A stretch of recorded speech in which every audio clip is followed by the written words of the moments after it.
grew up as a Jew in North London until 1998 when he reverted to Islam. His journey to Islam began with a trip to Palestine in 1988. He's a poet who has written poems regarding Palestine. Welcome to the programme. Just tell us a little bit about your experiences, what made Palestine central to the way you view the world and to your poetry. I suppose it would have to be becoming Muslim, which, as you say, started when I took a trip to Palestine or Israel in 1988. I was only 17, and the experience I had was quite profound because I wasn't on a Zionist sort of youth movement trip. So I ended up spending a lot of time with Palestinians. I was working because I was trying to work the winter. I'd been working the summer and I wanted to work. I worked the summer in Greece. Then I got the boat from Piraeus to Haifa and then decided to try and stay there for the winter and then travel more in the summer, which is a thing a lot of people do, or did at least. So I wasn't thinking about it at all in any other way apart from that. But then I was confronted with a reality where I was being told on the one side, this is your home, which was a very strange thing for me to hear as a 17-year-old lad who'd grown up in North London. The Negev desert didn't look much like home to me. So parts of North London. Yeah, maybe. But then I was working with Palestinians in kitchens and on farms down near Gaza when I went down there. And they treated me with such kindness, and we talked, and they would explain to me that they didn't have any problems with Jews. It was just they wanted their land back, and I'd never heard it expressed in that way before, because back then, as you probably, like me, remember, there was a time before the internet, so there was just the one narrative, and if you wanted to hear a different narrative, you really had to look for it. It wasn't like you can just open your TikTok or whatever. So I'd never heard anything like that before, and it totally opened my eyes and my heart.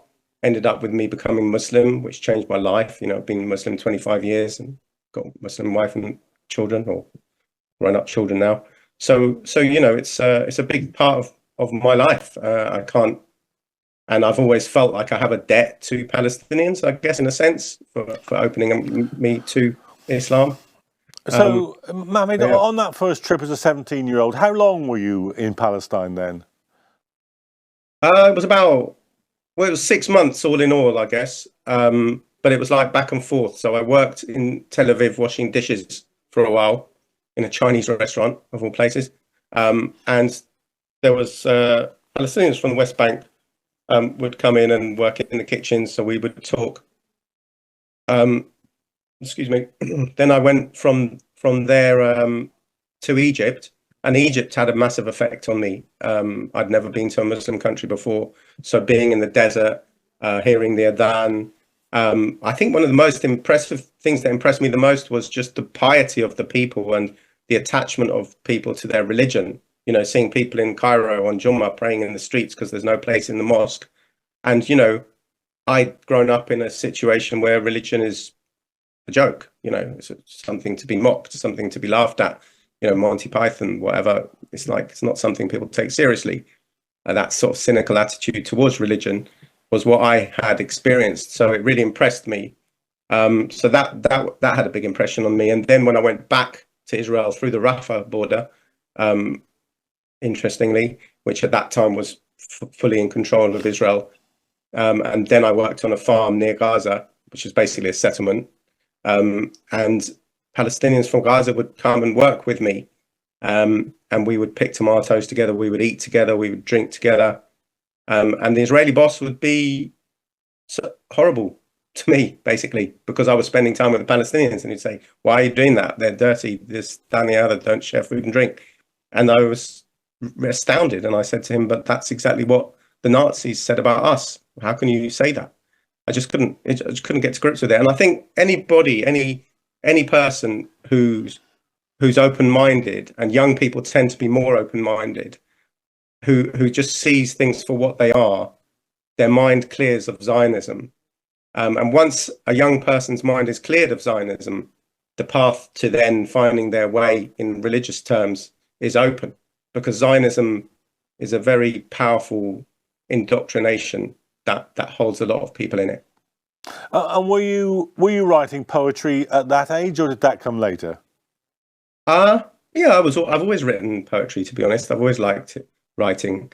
I mean, I don't think most of it's very good, but you know, I enjoy it. Yeah, I like rhymes.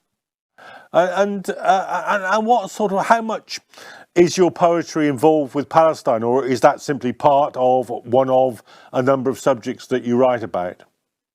Yeah, I've always written about whatever is going on in my life. You know, when I was in my 20s, I was in a band and used to write songs, and we'd play in Brighton. Then when I became Muslim, it didn't feel right to be in that kind of environment, so I stopped that. But I kept writing, and I suppose in the last few months, I've been very occupied, as many of us have, with the genocide that's going on in Palestine, and so I've written quite a bit about that to express that. And I've been part of forums where we've been debating these things, sometimes with Zionists, and so sometimes poetry can speak to people.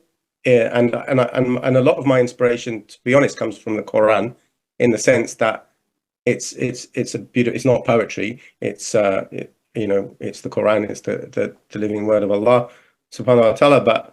But the way that very serious topics are dealt with rhymes, you know, and beautiful rhymes and beautiful elegance, is something that continues to astound and amaze me. And I would say that's something that I try to do in English, because my Arabic's not good enough, in the sense that I talk about serious topics, but rhyming. Also, you know, I've been influenced, as everybody growing up since the 80s, by rap music, which is poetry, right? But I'm not by any means a rapper. So after that initial experience in Palestine as a 17-year-old, did you go back? No, I've never been back. I was talking to a Palestinian friend about this last night, actually, and I was saying how I've always wanted to go back speaking fluent Arabic and go to Gaza and try and find the brothers who gave me dawah.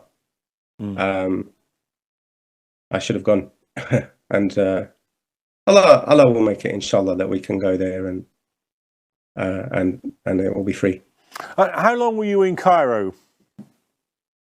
I wasn't in Cairo very long. It was quite cold, so we went down to Aswan to the south, and then from there I went into the desert, and it was in the desert between Egypt and Libya that I stayed for a while, and just was really overwhelmed by the serenity of the place. Let me just get your views on some of the more recent developments. For instance, the decision to stop funding UNRWA by some of the nation states of the world, at any rate. What's your reaction to that decision? Yeah, it's disgusting. I mean, you know, it's really dividing the world, I think, this situation at the moment, and you know, on a personal level, on a nation level, because like you say, it's not everybody who's not funding. It's unfortunately the UK and other countries, but like Spain, I just read earlier, they've tripled their funding, right? And Spain is a former colonial power, so it's not just the case that the world is splitting along north-south divide, that it's colonial against post-colonial, which was kind of what it was looking like with the whole ICJ thing in South Africa. But now you've got countries like Belgium. I think Belgium's called for a ceasefire. So you've got Belgium, former colonial power, Spain, former colonial power, breaking ranks.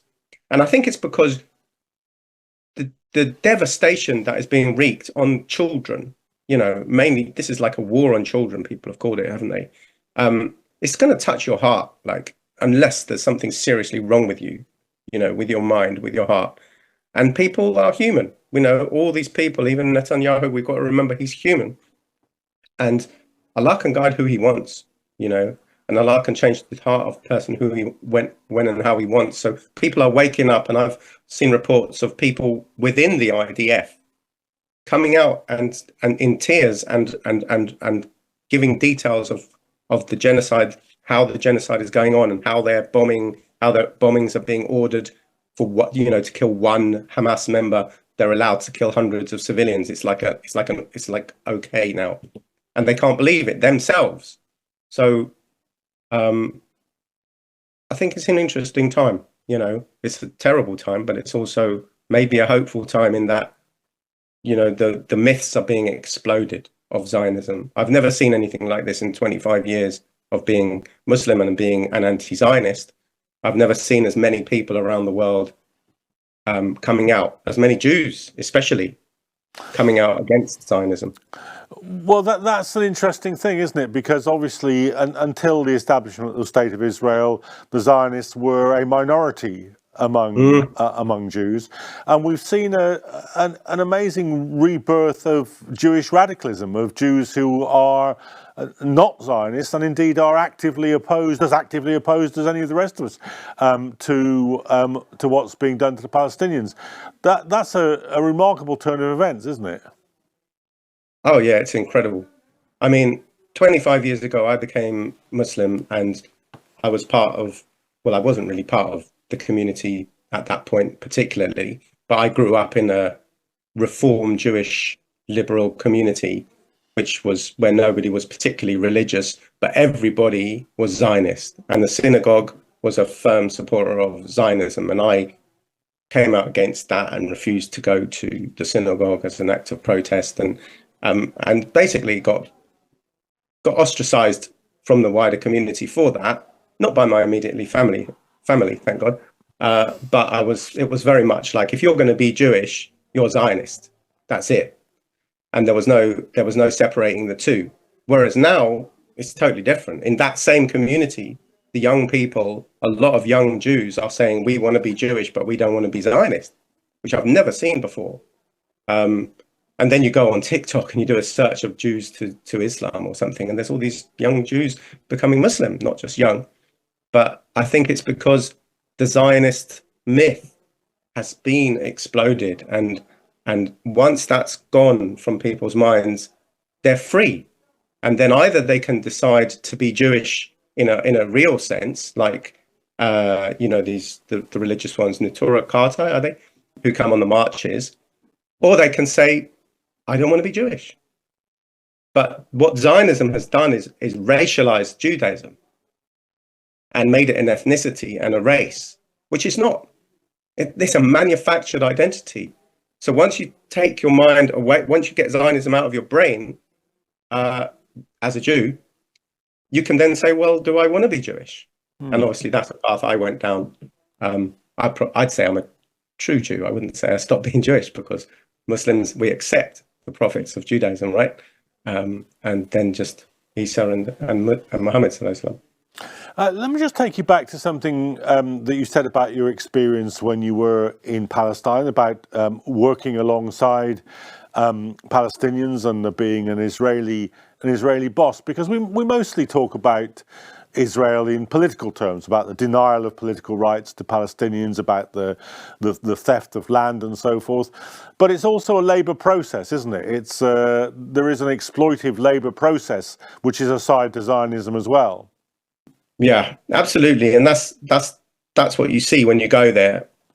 Is the humiliation of Palestinians, because they're not economically strangled by the Israelis, and they have to come and work in menial jobs, in all these different types of, labouring jobs, those kind of jobs, to get money. They have no choice.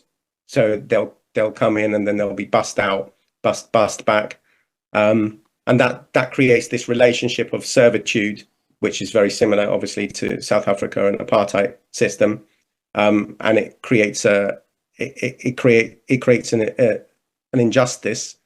It creates a feeling in the Palestinians, obviously, of helplessness, that they're having to work for their oppressors and their colonizers.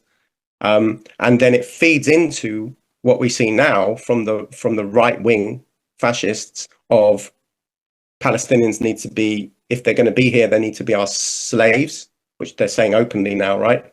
Or they need to be gone, one or the other. And that's why I can't see any progress unless Zionism is gone, because Zionism is an ideology that is essentially racist. That's the problem. And also divisions even within the Jewish communities in Israel. So divisions between Ashkenazi Jews and others. Huge. Yeah. Between Ashkenazi, I mean, the biggest divisions at the moment are between people who support what's going on in Gaza and people who are against it. And I think there's a lot more people against it than we see, or that the polls suggest, because people are very scared. You know, I've had messages from people who, I can't say who they are, who are against it, but they can't say anything because it's become a fascist state. It's become a police state, and everything is being watched. Like, they are very good at surveillance, you know. But some of the people who are doing the surveillance are now questioning what they're doing. Well, I mean, one of the perhaps surprising features of the current political unrest is the degree of opposition to the Netanyahu government within Israel itself. I mean, not necessarily from people who question the Zionist project in its entirety, but certainly, you know, reasonably large groups of people who just think the Netanyahu government has gone way too far. Yeah, definitely. Yeah, I mean, up until October the 7th, there were huge protests, weren't there, against Netanyahu. The problem has always been for the left, is that they're still Zionist. And that's what stops them reaching out and in solidarity with the Palestinians. Although there are Israelis who do that, and I would hope it's growing. I don't know, it's hard to know.